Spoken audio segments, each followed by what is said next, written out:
What's up, everybody? It's John Blay, and today we're going to be checking out the Godox 200 Pro Mark II, and I'm going to be taking this on a photo shoot. I already have some initial thoughts about it. I'm going to share those with you later, but this thing's a beast, and I thought what better way to get introduced to it than going out doing a photo shoot. My goal is actually to test it out in broad daylight. I think I'm always asking, like, do I have enough power here, and is this going to be what I need? And the 200 Pro is kind of on that fine line. This is a powerful light. It's just about a year old, and I can't wait to see what it can do.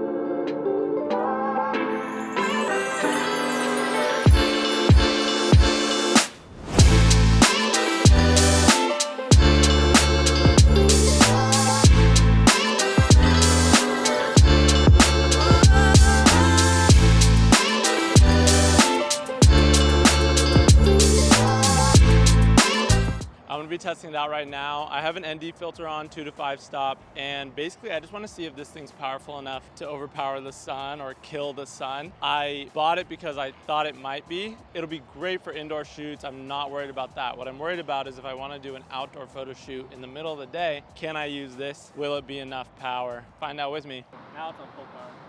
Okay, this way, scoot back, good. All right, let's get one in your left hand this time.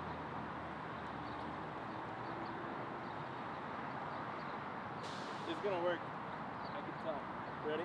3, 2. 3, 2. Let's come like right back there. Good. All right. And you're just gonna like turn a little bit more to the side. Yep, like that. And hold it. You can hold it like that in your hands. Yeah. That's cool. 3, 2. Don't move. 3, 2.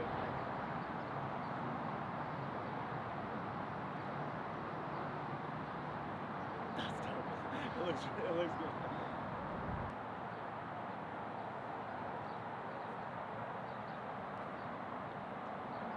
Let's look off to the right. Yeah. 3, 2.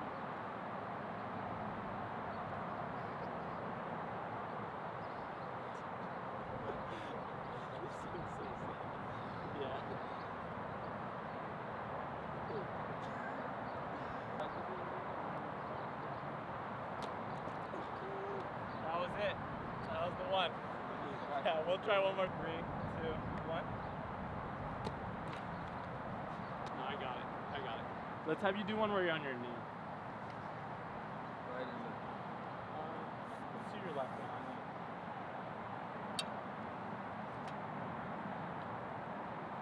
This is cool. All right, we're straight on the line. 3, 2, 1.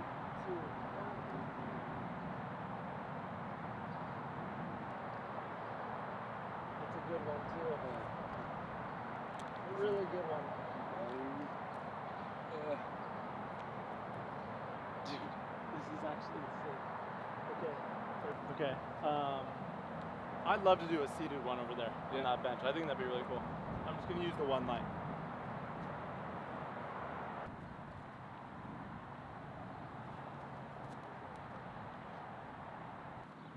3, 2. Look to the left. Up.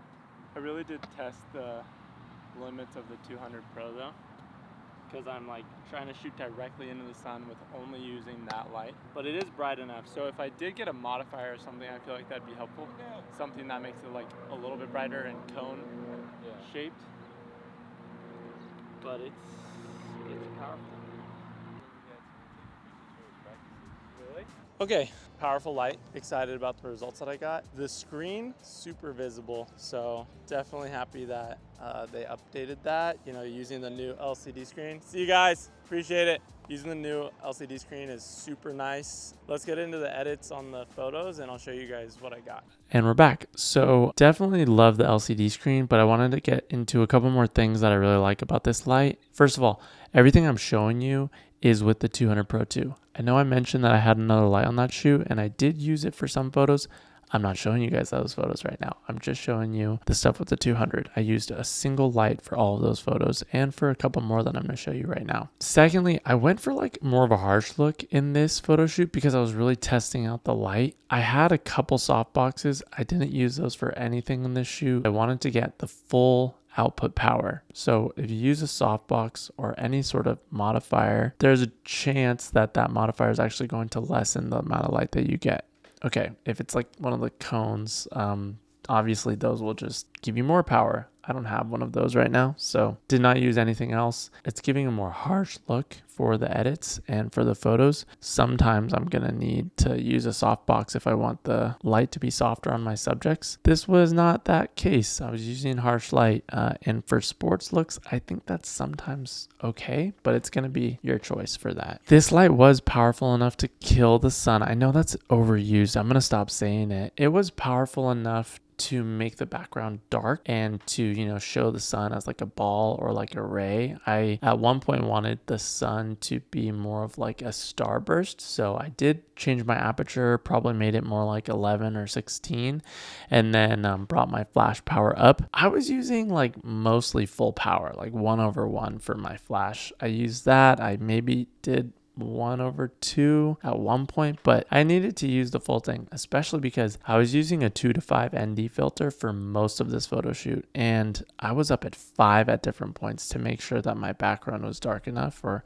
to make the background be what I wanted it to be. Just wanted to give a heads up. The ND filter was a huge piece of this photo shoot. I'm going to show you a couple different photos that are not edited right now. So those are going to kind of be going on in the background. I just wanted to show you like these are the raw images. Like this is what they look like straight out of the camera. Sometimes I'm a little bit like embarrassed by my raw images. I don't know why. I think sometimes I feel like I want my raw images to look even better. Sometimes I also see people online posting their raw images and I'm like, why do they already look so good? Sometimes mine do. Sometimes I got to put a little bit of extra effort into the edit. That doesn't scare me. I just feel like you should be able to see some of the things that I got straight out of camera, and I want to be realistic. Here's what I'm getting. Here's some of my photos, and then here are some of my edits on those photos. Like here are some of the things that I really love about this flash and about using flash in general. The main thing being, and this is kind of my whole point, you have more control when you use off-camera flash. You can control the lighting, where it's coming from, how it's shaped, what it looks like, if it's soft or hard. And then 2, the colors that you get when you use off-camera flash are just going to be beautiful. I love that I can still see the blues and the greens on the ground. Of course, I was bringing up the saturation a little bit in my edits. I was tweaking the background, tweaking the subject just a little bit. But man, the way that you just get like beautiful contrast when you use a flash, it changes everything. I used to be just an entirely natural light photographer, but once I started opening up my eyes to what flash can do, how it can help you shape your light, I haven't really turned back.